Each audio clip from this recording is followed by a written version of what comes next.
I am so excited for today's conversation.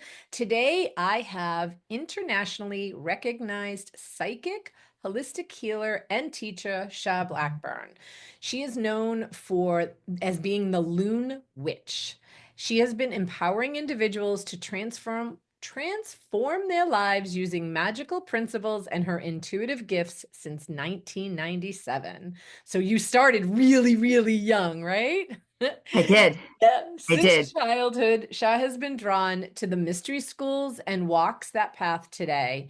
She is a Reiki master teacher, certified neuro-linguistic practitioner, QHHT practitioner, is certified in shamanic healing from the Foundation of Shamanic Studies. You can learn all more about Shah's offerings and events at theloonwitch.com, which all that information will be in our show notes. Shah, thank you so much for being here. Thanks for having me. I'm super excited to have this conversation because there's a Me lot too. in here. So I always love to just start off by just share your journey because nobody, I mean, I shouldn't say nobody, but most of us aren't, we are witchy from day one. We don't necessarily maybe know we're witchy from day one. So hmm I'm going to assume you weren't born in 1997. I mean, probably Yeah. 95 or 94, but Right. so tell me a little bit about your journey and how you got to where you are today. Thanks. All right. So, well, I actually was born in 68, so now everybody knows how. Hey, I was born in 65, so if we're sharing, Right? Quick, do the math. So, right? when I was a kid, I grew up on a pond on a dirt road. We only had summer neighbors, and I have one brother who doesn't really like me, never really has. So my parents would always force us to spend time together, and he would kind of ditch me the second that he could. And I just would wander around in the woods and talk to the plants and talk to the animals. And when I was little, instead of asking what something was, I always wanted to know who it was. Ooh, I love that. Who is this tree? Who is this bush? Who is this berry? And what do they do for their job? And so my mom and my grandmother would always tell me, this is the sassafras tree. And the Native American women used to chew on the roots during childbirth, and it helps to get rid of upset stomachs and things like, pain and all this stuff. So you absorb so much when you're young. Mm. So I absorbed a lot of that. And I started calling myself a witch from a very early age. And I would make witches' brews, and using the pond water and different leaves and different berries and things like that. And I would take my mother's Pyrex bowls with a little soup ladle up and down the street when all the summer neighbors were there. And I would be like, I made this witch's brew for you for health or for money or for this or for that, for friendship. And they would always take a ladle full and put it in a coffee cup and either actually drink it or pretend to drink it. I can't tell you because I was a kid, but Sure. You'd like to believe in they were drinking it, right, right? in my mind, they were drinking it, Yeah. absolutely. What And was no in one it? ever So what were said, you creating? well, it depends. Like at the beginning of the summer, I would make a spring tonic, which would be birch bark, and just water. And I would boil it together to make a tea out of it, and then I would bring it around. And that's like birch bark. It tastes kind of minty, like almost a spearminty taste. Okay. And it's really good to get rid of like gravel in your kidneys and in your it helps to detoxify your liver and things like that. And so a lot of But you people didn't know that as a child, right? know So was back in the that just day, intuitive? it was just intuitive things that I heard, from my grandmother or whatever. And, it because I had asked, who is this and who is this and what do they do? And And were well, they witchy? Was your mom and grandmother a little witchy or no, not really. okay. All right. But they knew, but they had information But about, they had yeah. information. Yep. And we always looked stuff up in books. Okay. That was the really big thing in my family. I still have my notebook upon notebook upon notebook of where I didn't know what a word meant. And so I wrote it down and then I looked it up and wrote the The meaning definition of it. I love down. that. Yeah. So because my dad was always like, you have to research things. You have to find the answer. I can tell you, but then you're not learning. Right. And if you look for the answer and you write the answer down, you'll remember it. So I still to this day, if I see a word that I don't recognize, I'm like, let me write that down. I'm gonna look that Right. up. Even though I can just type it on the computer or type it on my phone, I still have that habit of I got to write things down, go look it up, and then I remember it. So there was a lot of things that I had retained, as a child because you're just like a sponge and you absorb Yeah, so much. I love And that. as I would meet a lot of the summer neighbors were older. So when I would go and talk to them and they would ask me what's in this, and I would say, oh, it's blueberries and raspberries and pond water and whatever. Sometimes they would say we had this guy, Stanley Benson, who was an Eagle Scout, but he was like my grandparents' age. Okay, yeah. But he had all that Eagle Scout kind of knowledge and was really into the natural world and things like that. So he would tell me, oh, well, did you know that blueberries are really good for your eyes and blueberries are really good for your complexion and all this stuff? And I was like, no, are Yeah. they? Add that to the notebook. Right, exactly. I have to eat more blueberries, Baron. Right, right. Yeah, I obviously didn't eat enough. For those of you just listening, we both wearing glasses right now. Right. So, and no one told me that I was weird or it was wrong or Yeah. bad or anything. I grew up in an area where people just kind of were happy that I was coming to visit and they just sort of accepted me for who I was. I love And that. so when I started doing readings, I was actually 12 and I got a gift of the Gypsy Witch fortune telling cards which we did an unbirthday for one of our neighbors when she was turning 50. And so my dad believed that no one should get older than 50. So 6 months after her birthday, we would do an unbirthday so she could be forever 49. I love that. I have my birthday's in February and I hate winter. So like Mm, I think July is the midway. My husband will on July 9th, I think it's the 9th, July 9th, he'll say mid birthday so that I there can you go, actually like right? celebrate in the summer. In the summertime, now it's your unbirthday. Well, my mom died at 48. So I had a story for a really long time that I was going to be dead at 48. And when I turned 49, I had a hey, look, I didn't die party. Nice. I love And that. that was the invitation. My friends were like, I'm sorry, what? I was Right? like, for Were you 20 sick? Did years, you 20 have, some right? odd years, that was my story, right? And here Yeah. I am. I turned 60 this year. So a lot of wasted years on that story. Yep. Well, as long as it was just a story and you didn't actually live in that fear. You know what? I did though. For a long time, I Yeah. actually really did. And I think it stopped me. And then at 47, so I probably at 45, I was introduced to a group of women that were coaches. And, Mm, this was 15 years ago. Nobody knew we had a conversation offline about coaching, right? But right. 15 years ago, nobody knew what coaching was, right? It wasn't the buzzword that it is today. And I wanted to go to coaching school, but I was like, that's a lot of money for doing something part-time. It was a year-long program, it was a big investment. And Yeah. then at 47, a friend's husband dropped dead at 50. And I went, okay, I'm pretty healthy at 47. So, and I was in coaching school. They were weekends for my 48th birthday. Like the weekend of my 48th birthday Oh, was one of the coaching school weekends. And I think okay. that's what started to shift it. I mean, even my primary care knew that I had this belief because my mom died of lung cancer. So every once in a while she would send me for a chest x-ray, right? Right. Because I really did have this story. And I know that there's still energetically a part of it still in there because I'm always in this rush to get things done. And I'm like, you don't actually have to rush anymore. Right. But it's Right. still like there's still something in there to clear. Yeah. Right. But it did drive me for 20 some odd years because it was a story. Yeah. Yeah, absolutely. Yeah. So I started doing readings for people and I put on a silk scarf and I grabbed a piece of white quartz out of the yard and took my cards and I was like, I am Madame Zora and I will tell your fortune. And Yeah. no, still people were like, all right, come on in. You want a cup of tea? Yeah. So I they just love accepted me. And I love that you were accepted because when my mom died in 91, and she used to go see, and I'm air quoting for those that can't see, a guy in New Hampshire, we live in Massachusetts, that always made her feel better. And Hmm. it wasn't until I was going through my Reiki training that I was like, oh my God, she was seeing an energy healer.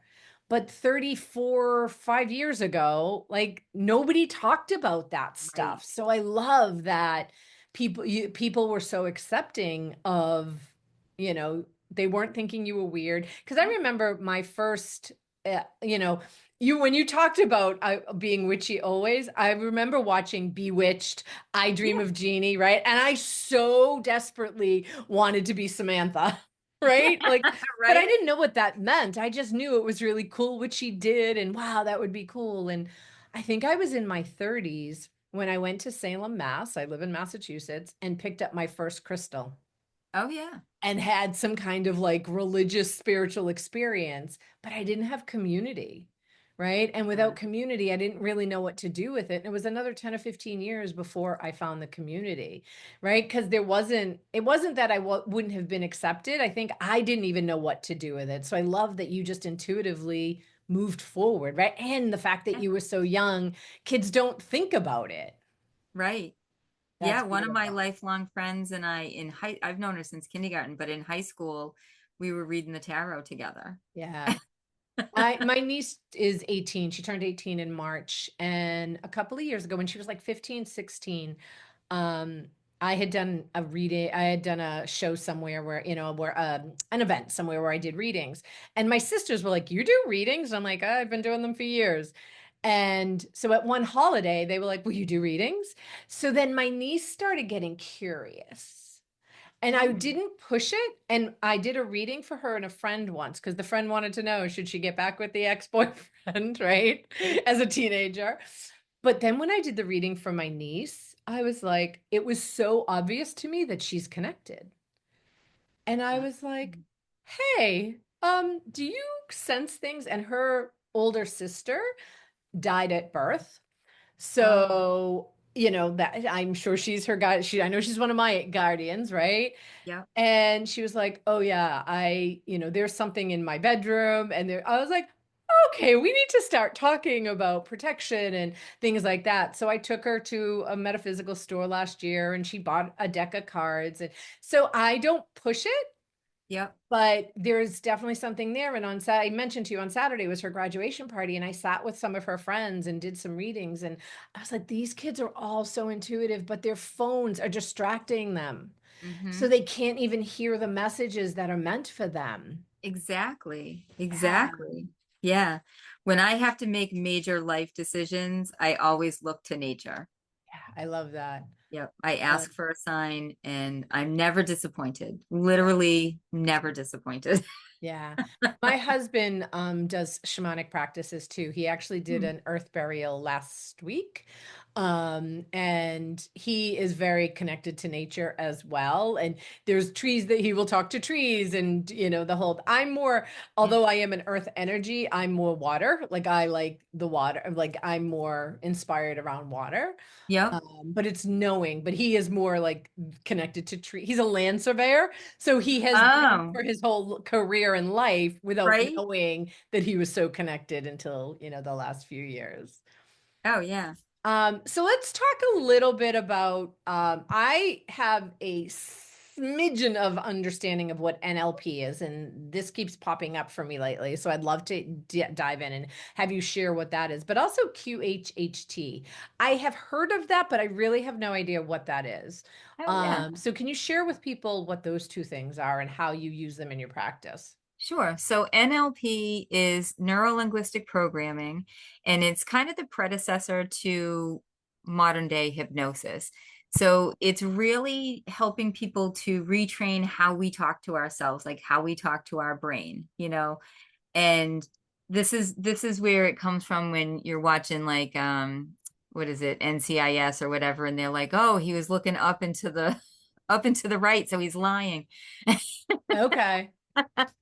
That's part of like the NLP practices to observe somebody's body language and see when you're asking them questions to watch, are they trying to remember something that they know, or are they trying to make something up that they feel is going to fit what your belief system is or what they think that your belief system is?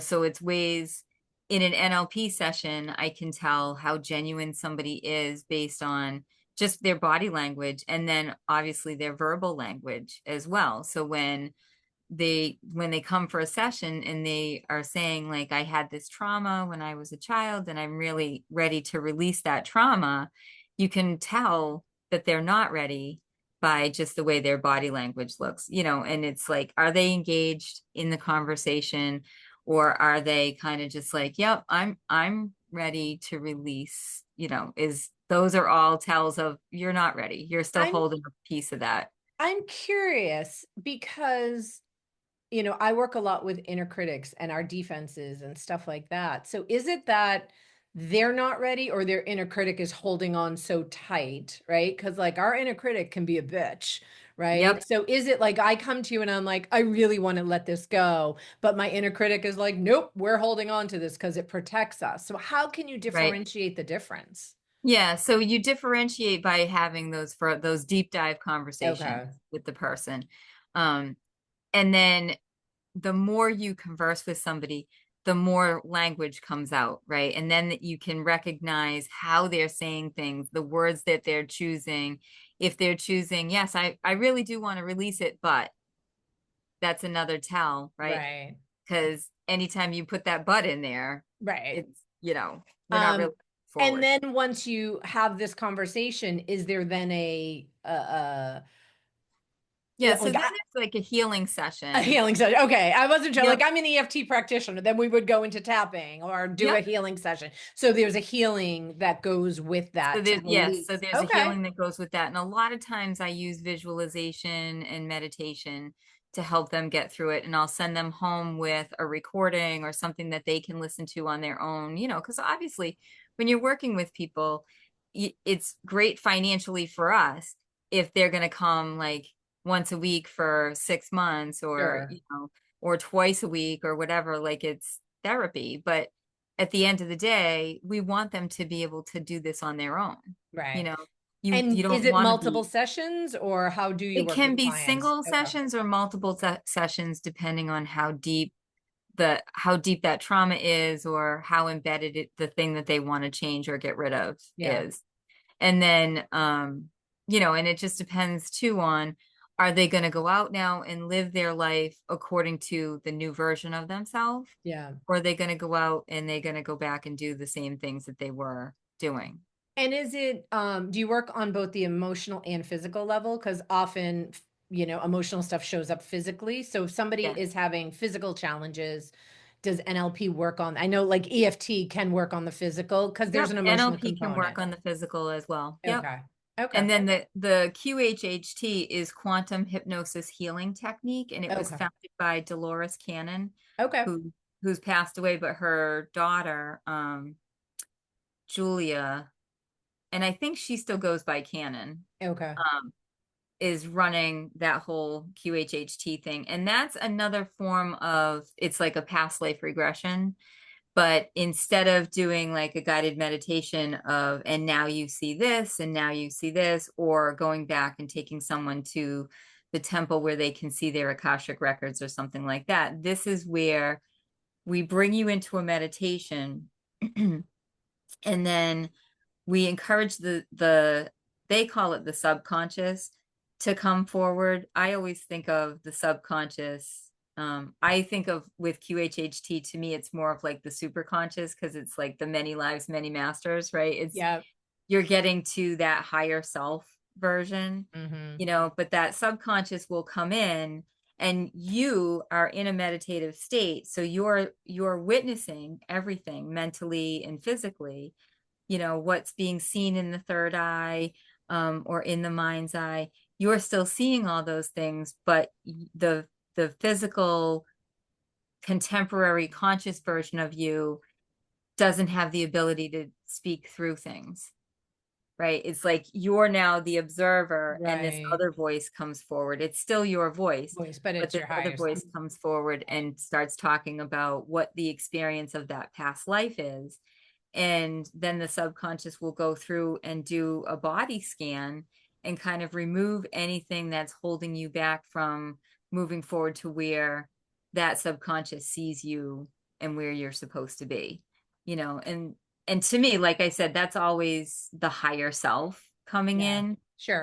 and I think that we have so many ways to name different aspects of ourselves, that one person's ego is another person's protection. Right. Absolutely. Right. A lot of the work that I do with my clients is shifting them from their brain to their heart. It's the Mm, longest distance in the world, right. right?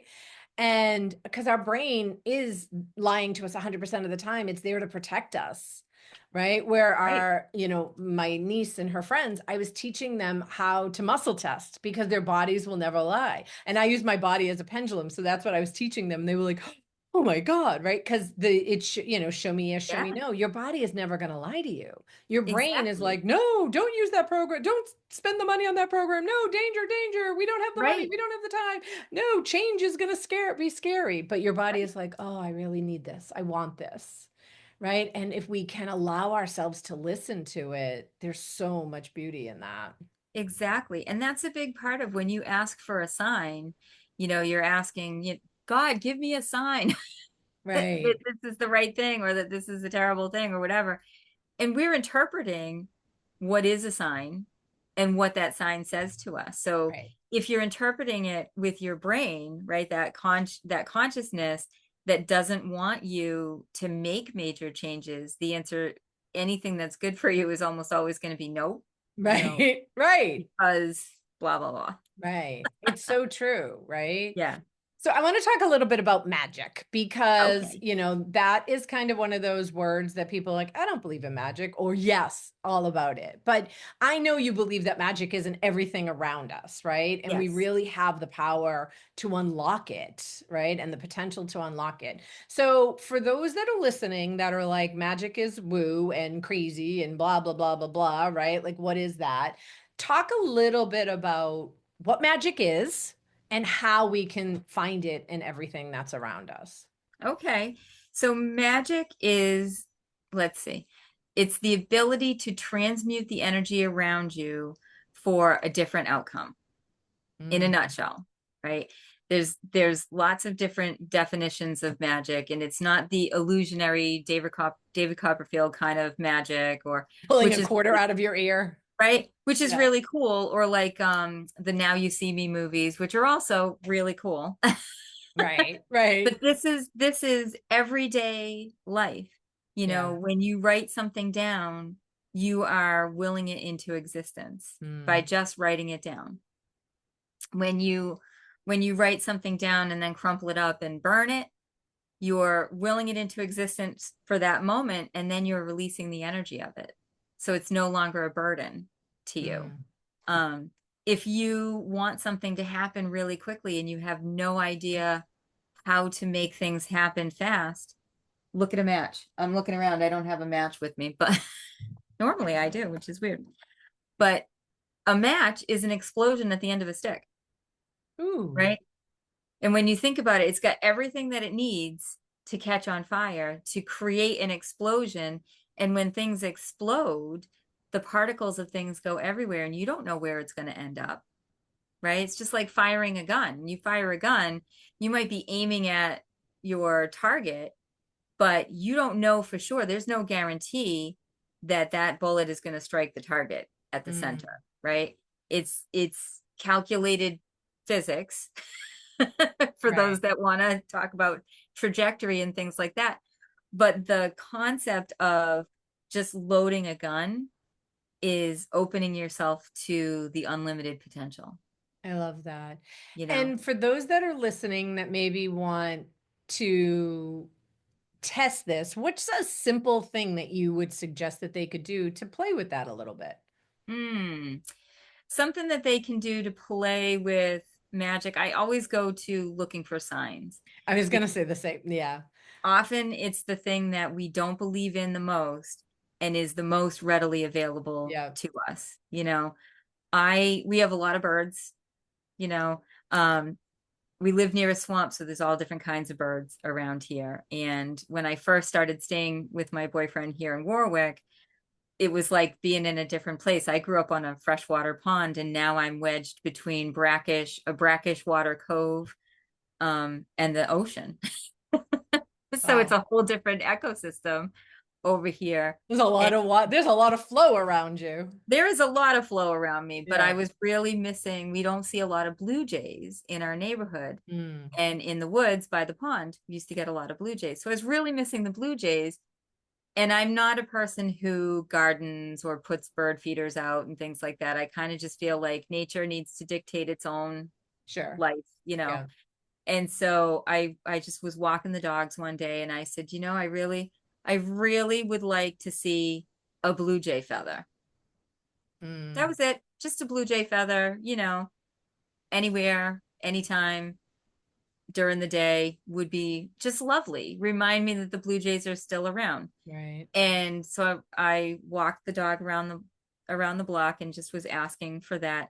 The very next morning when I went to take the dogs out, there was a blue jay feather on the walkway right before I stepped down at the bottom of our stairs. There Yeah. it was, just sitting there. It was all like mangled and crusty, and I don't even know, like, did the Right, bird right. die? What How happened? it got there, but it Right? got there. Yeah. But the one feather was there. And after that, I started seeing blue jays. I love that.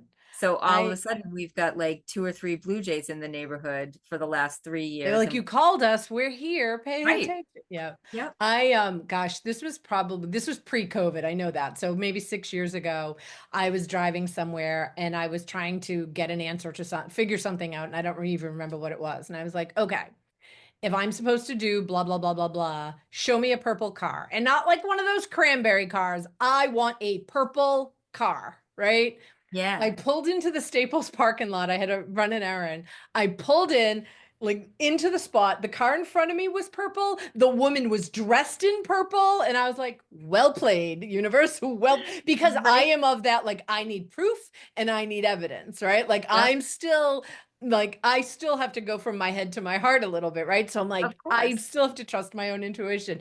It was just, I took a picture. There's this like little old lady. She was in a purple fleece. She might have even had purple pants on, but she had a purple fleece that matched her purple car. And I was like, well played, Okay. universe. But I Right. will do, like, if I'm driving and I'm trying to process something, show me a green, like really funky colors so that it's not the Yeah. normal, right? Like something, oh, show me an orange car, although the cars now, the colors are really, there's some unique colors, right? But Yeah. it really does. It's like it shows up for you. Exactly. Exactly. Um, And a I do feel like if you're specific, the universe will give you that specificity. Is yeah, that the word? Like the more specific you are and drill down to say, if you want me to take this leap of faith, then right. you need to show me that this is really worth my time and energy and overcoming my fear. Right. Right. And there's, I have been seeing bunnies. Like, you see, but in my yard, which is Hmm. not usual, and walking up and down the street. I Yep. was like, okay, I will pay attention to bunny energy. My husband and I were going on a retreat a few months ago, and our GPS took us a weird way. Like, Mm. there's a direct way to get to the highway, but it took us back roads, and we came across a white squirrel, Oh, which is wow. so unique, right? Yeah. And they're not even around here. And we were like, okay. And I forget, I know I have it written down, but we were both like, okay, we need to pay attention to that because why are Yeah. we on this road, number one? And we were still in our town, but it just took us a different way. Yep. So And yeah, so paying the attention. reverse of that is when a sign is coming to you and you don't recognize it as a sign. Maybe you haven't asked for something, but the universe is like, hey, pay attention to this. And Right. this just happened to me recently where um, I kept getting these ants in my office space. So I'm used to ants around the house because, ants Yeah. in the spring and summer. But in my office space where I don't have a kitchen nearby and I don't have anything sweet hanging around or whatever, I kept seeing these ants and they would come out from who knows where and climb on my feet. And ants are the one insect that I really don't have any tolerance for because as a child, my brother and his friend pushed me down into a pile of rotten hay Oh, and littered with red ants. So I got bites all over me and everything. So I just have a lot of like ant PTSD. So when I I'm see them, like I'm that with mice. I have my mouse PTSD. Yep, I right. get it. So, I see them and I'm like, what do you want? you Right. know, but I still will scoop them up and take them outside and be like, go do your thing someplace else. So this one day, I was trying to make a decision about something. I hadn't asked for a sign or anything else, and these ants kept coming, and they just kept coming. And every time I took one outside, they there was another one to take its place, and I was like, oh my God, these effing ants, I can't even like deal with it. So at the end of the day, there were 5 ants total that I had to deal with. And then it dawned on me that maybe I should look and see what ants mean on a Right. spiritual level. So I Yeah. have Colette Baron Reed's Animal Spirit Oracle, Okay. and I pulled out the ant card and I read through it, and it was about collaboration and learning how to work smarter, not harder, and things like that. And here I am, like starting new projects and things like that. And I was, and I was wondering how I was going to find the time I needed to get all these things done while running my business, working a full-time corporate job, going on vacation because it's summertime and doing all the things that I Right. love to do. Because God forbid I should stop and like carve out Slow separate, down. Yeah. right? And so when I read it, I was like, oh, oh, this makes a lot of sense. Right. So, I hired somebody to collaborate and work with me and just be kind of like a little VA on some of these projects Yeah. for me. And as soon as I read the book and looked up the card and everything else, I haven't seen a single ant. Of course. Right. I love that. Right. You So had that's your how own you little know. ant trap and you just had to pay attention. It was like, Exactly. we're Because I going to was keep like, coming until we're going to march right? in until you pay attention. Yeah. Exactly. Because I was like, oh my God, do I need to get one of those ant hotels? Like, what is happening? Right. Right. And then they were gone as soon as I looked it up and took some action around it. I was like, oh, Yeah. okay. So sometimes the universe is trying to tell you something and it's being really annoying, and you're just like, oh, what Right. is it? Stop and look it up. My niece called me a couple of weeks ago and she graduated high school 3 weeks ago, 2 weeks ago. And she called me, I think it was last week. She was like, Auntie, I've been seeing crows everywhere. What do they mean? And I looked it up and then she said she was seeing squirrels. And I can't remember. One means like new beginning. One means, oh, like she just graduated high school. I know. I was like, honey, it's Yep, fine. But think about what was happening or what were you thinking about or what were you doing when you saw it? I'm like, it's all good information, but just what was happening when that message came through, right? Look at that. Think absolutely. about it. Yeah. Yeah. How do you teach people to recognize their own power and their magic in a world that often discourages disconnection, right? Like we are so disconnected that, our phones, like I said to, teaching my niece's friends that they're all super intuitive, but they're on their phone so they can't hear, Yep. right? So how do you help your clients really connect to their own power? Well, a lot of times I start with a real simple spell. And it's usually something like getting wooden matches, writing your intention on the wooden match, which can be hard. It's a challenge to do unless you You write need a small like I real do. fine marker. Yep. Yep. You have to get a .3 um tip marker, Okay. and that's what you use to write on there. And that's kind of my go-to because everybody can find a match and put their intention on it and carry the match around with you. Another So you really don't good burn the thing, match, you just carry it with you? you just carry it around with you. So let's say you wanted to get a new job. So here's a spell, right? Yeah.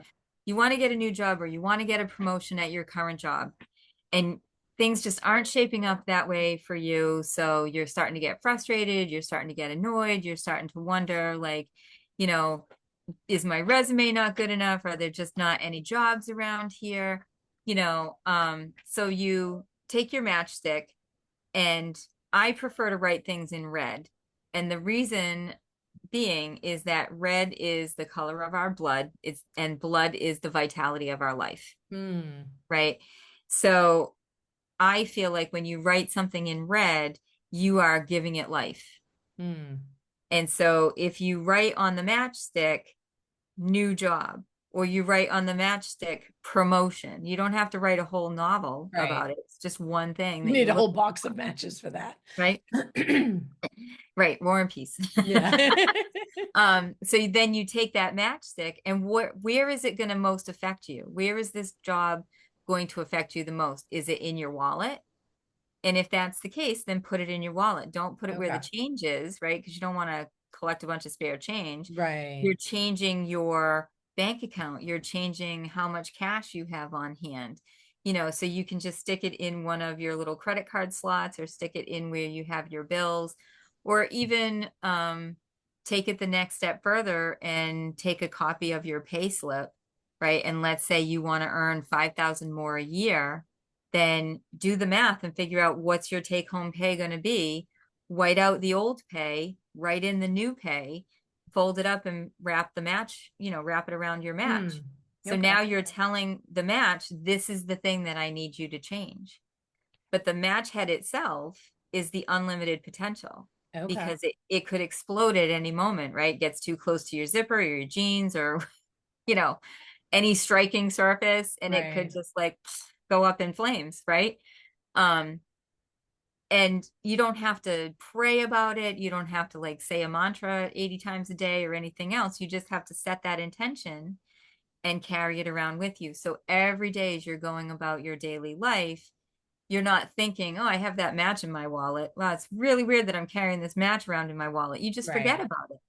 And the second you let it go, so the very first day that you don't think about that match at all is most likely the day that you're going to hear about your promotion, your job Hmm. change. Somebody's going to tell you about another company that's hiring people the next level up from where you are now and has better benefits or whatever it is that you're looking for. And obviously, you have to do the work. You can't just carry the matchstick around and expect Ed McMahon to Right. come up with his $1 million check and be like, "You, here it is," Right. right? You And then have do to you burn the match when you get the job? you burn the match when you get the job. Nice. Yep. I used to work with a coach that did a lot of Abraham Hicks work, and she Mm, would just say, "Believe it and it will come, believe it and it will come." And I'm like, "But I can't sit here eating bonbons. Like I still need to take right? aligned action." But Yes. but her thing was just believe it. And I'm like, eventually we stopped working. I mean, she was lovely, but like that piece wasn't moving me forward because I still needed to do something, right? Yeah. Like, yes, I had to have the belief that it was going to happen, but I also had to take aligned action to make it happen, right? Yep. So it's yes and Exactly. yeah. Exactly. If you have in-laws or people that come to your house unannounced that you don't really care for them to come to your house because they bring a ton of negativity or they're just like grouching at you all the time or whatever, just take some black pepper and sprinkle it across the threshold of the door that they enter in all the time. You don't Thank have you to for go in reminding me. I very need to sage my house. I did not uh, sage it after everyone left on Saturday. see. So if you sprinkle black pepper on the threshold of that front door, that Okay. gateway, it will prevent people who pester you from coming in. So Okay. now if your mother-in-law, like my mother-in-law, she's passed away now, but Same. Yeah. when I was married to my second husband, his mom was just a very nice person in a lot of ways, but she just never really cared for me. So everything was a problem. And she would just show up and be like, I don't like the way you name your pets. I don't like the way you fold your laundry. Like, why do you fold your towels this way? There was always something, Yeah. literally always something. And I was like, that's it. So what I did was I took my witch's broom and I laid it across the door while I saged the house and did a nice deep clean of everything that she had touched and then when I lifted the broom back up. So when you put your broom down, you're letting people know that you're closed. When the broom Okay. is down, no one comes. So when I lifted the broom back up, I just sprinkled the black pepper on the threshold of the front door that she always came through that same door. And the very next time she came over, because obviously you can't stop her from coming over, right? So the very Right. next time she came over, out on the porch, she was complaining about this, that, and everything else. And when she walked in through the doorway, all of a sudden there was nothing to complain about. Wow. Yeah, So for those of you listening, if you have right? mother-in-laws, black pepper. Black pepper. And it's really that easy, Yeah, and when you think about it, these are old wives' tales. And the right. reason that they still exist is because they work, Right. Well, I'm you know? Italian, right? And I remember my grandmother doing the evil eye. And I Yeah. just remember like a bowl of water with some olive oil, and she was saying something in Italian. And I was like, what's happening? She's like, I have a headache. And that means blah, blah, blah. So that was what you did. If you had a headache, Yes. the evil eye was what they were doing. And then your headache went away. And you're like, Yep. okay, I don't know what this is, right? Right? It works, right? And I think It belief is part of is. it too, right? If you believe it's going Yeah. to work, it works. If you don't believe it's going to work, it doesn't work. Right. Exactly. Yeah. And even if you have that skeptical energy of like, oh, well, we'll see if this is going to work, Right. the biggest part of magic, I should say, is fix it and forget it. Mm. You know, sprinkle the black pepper and then don't stand on Wait. the other side of the door waiting. Come Right. on, mother-in-law, show your face. There are a few people that come to my house that I will be putting black pepper. So do you leave the black pepper all the time? Yeah. Okay. I Yeah. will be doing that later. What are some common beliefs or blocks that you see in people that stop them from really stepping into their full potential or their ability to really trust their own magic? Being a woman. Yeah. I'm listening to the witch healing the witch wound right now. Oh, yep. Yeah, and Yeah. it is, right? Like there's so much of like my throat right now as we're having this conversation, I'm raspy, right? Yeah. Because I can't clear my voice, right? Yeah. Something's going on as we're talking about magic. Yeah, we were indoctrinated from birth to Yeah, believe that we cannot achieve certain levels of prosperity, that we're not meant to, and that's not to say every woman, right? right. But for the majority of us, we're taught that women are meant to be wives and mothers. You're meant to be taking care of the home, you're meant to be taking care of the elderly parents. Oh, I have to sneeze. Bless you. There might be another. There it is. Okay. There's never just one. Um, Right. it's all that black pepper. So and then if we get married, our Mm, husbands will tell us they have certain expectations of us, and you can outwardly be the most empowered person, like I have a high paying job and I travel the world and I do this and I do that and I bought my own home and blah blah blah blah blah. But there's still that female block that says if somebody accuses you of witchcraft, you're going to die. right. And it's been going on since the dark ages.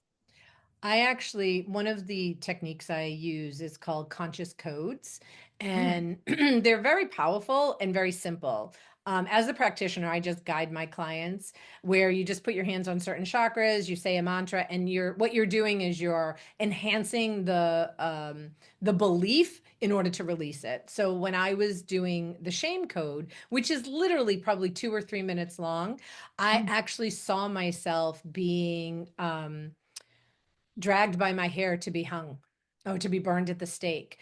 And when I came out of it, and this was when I was in a program learning it. My classmate was like, "Did you not know you were a witch?" I was like, "Well, I knew I was witchy." Did I know I was burned to the stake? No, I didn't. But when you think about that, like if energetically I spoke, if I spoke up or I was a healer and it got me killed, there's shame around that. So in order for me to release Yeah, that, I had to go back to that point in time, right? But I was like, exactly. whoa, what Yep. the effing happened here, right? Right. Yeah.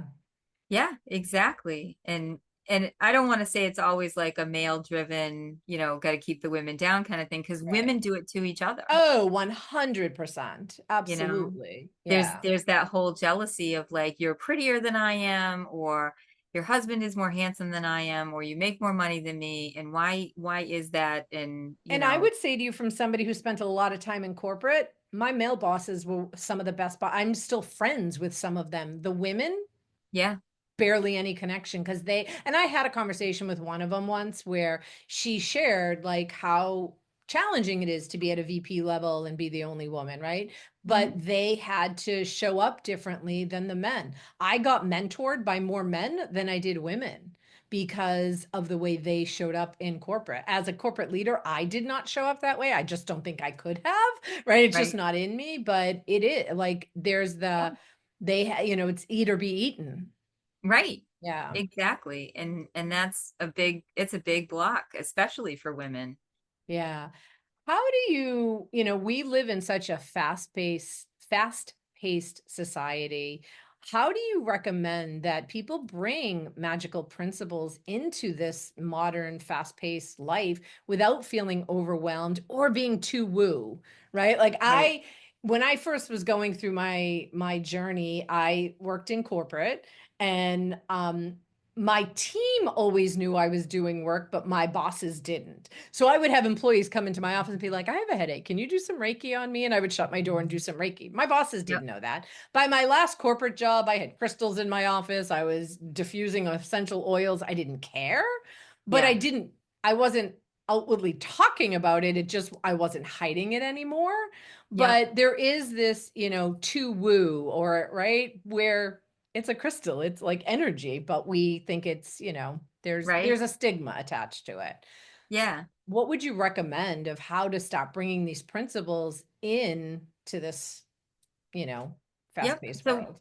one thing is in the jewelry that you wear. Almost every woman wears some kind of jewelry, right? If you use that jewelry to and attach significance to it. So like your wedding ring has the significance that says I'm a married woman. But what else can it do? It can also be a pendulum, Mm, right?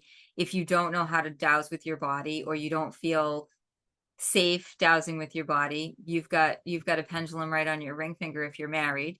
And if you're not married but you have another ring or something that you wear all the time or even a necklace, like I know you can't really see it, but I have a pentacle and I've been wearing a pentacle the same size since I was 18, yeah, and it's small enough where a lot of people confuse it for a Star of David. So I sure. can't tell you how many times I've heard shalom from people, and I'm like, okay. Yeah, I don't know if sure. I'm supposed to say shalom back or Right, right. like hi. I love it.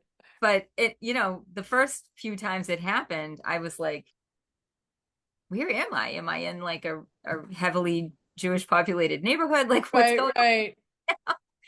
And then one woman said to me, oh, I thought you were wearing a Star of David, and it was at a grocery store Yeah. in Easton. Um, and I was like, oh, no, it's a pentacle. But Interesting. Yeah. Oh gosh, that is so but funny. putting that significance into jewelry that you wear, and we all have like our positive energy outfit and our negative energy. Like this is my laundry day outfit. So it's Yeah. kind of like the least favorite thing that I have to wear because it's the last thing that I have. And nothing good happens when I wear it. I don't know why I still keep it. Yeah. And then, of course, there's ways to transmute that energy from negative to positive, but bringing the energy of magic into your everyday life is as simple as when you're washing your clothes, put a couple drops of essential oil into the wash water. So you're infusing your clothing with the energy of that plant medicine, I love that. right? And then it's there and you're not having to do something outwardly. If you want to infuse unconditional love into your life, you feel like that's something you need to attract to you. When you're washing your clothes, you can put a couple of drops of rose oil in there, and you can even put a few tumbled rose quartz stones right into the washing machine. My black obsidian got washed the other day. So like Right. my husband came up from the laundry. I had him in my pocket and he was like, "Here." I was like, "Oh, okay." Right. So, yeah. But now everything that was in the wash with that has that black Black obsidian obsidian energy in energy. it, so it's very protective. I love that. Right. Oh my gosh. I could talk to you all day, but I'm aware of the time. I always love to end with this question. What is something you live by that you want to share with our listeners? Okay. Something I live by, it is literally the hashtag that I use most of the time and is what I have believed my entire life. Everything is possible. Ooh. Not anything, everything. Everything. Yep. I love that distinction. Ooh, everything is possible, not anything. I Yep. love that. Yeah, because we do say anything is possible. Right. Yeah. And when Cool. we say anything, we're inviting a different kind of energy. When we say everything, it's kind of a free for all. I love that distinction. Oh my gosh. Thank you so much for this conversation. Oh, thanks for I having me. yes, I have three cards in front of me. I pulled the Ancient Stones Oracle deck today, Rebecca Campbell. And I have three cards. I'm going to have Shab choose the first one. And for those of you listening, just take a nice deep breath and ask yourself, what message do you need to hear today? And we have center, left, and right. Okay, so let's go for the left. All right. Boundary stones, negotiations, contract, communications. I So if there's love that. something that you're considering, um, make sure you set good boundaries because sometimes, we jump in without doing that. And Yep. if you chose center, oh, this is fascinating. If you choose center, the center card is find your center. Be true to you. Call it to you. I love that. Oh, and I love that there's a labyrinth in the middle. Yes, that's I might have beautiful. to buy this deck. Right? And if you chose right, singing stones, transmit your vibration, use your voice. Oh, Right? Are you keeping beautiful. something to yourself? Are you not speaking your truth? What's going Mhm. on? And Shara and I chose, I pulled a card for us before, and I want to share. It was live the question, curiosity, open your mind, live into it. So I hope that this conversation has sparked some curiosity and allowed you to open your mind to something that maybe you didn't think about before, right? Like be your own magic. You are magic. Just allow yourself to open up to it. Shah, thank you so much for this conversation. This was such a great conversation. For those Mhm. of you listening, thank you for joining me on today's journey towards a more enlightened and fulfilling life. I really hope that today's episode has inspired you to embrace your inner wisdom and navigate your path with a renewed sense of purpose. Remember, transformation begins from within. Take a moment each day to connect with your higher self and trust that the universe is guiding you towards your highest good. If you found today's episode valuable, please subscribe, leave a review, do all the things to get this podcast out there and share it with people that may benefit from hearing our message. You can stay connected to my community and to Shara's. All of our links will be in the show notes. Until next time, continue to shine your light and walk in love and peace. I'm Francine Terrell, and this has been Effin' Fridays with Francine. Shah, thank you so much for being here. Thank you.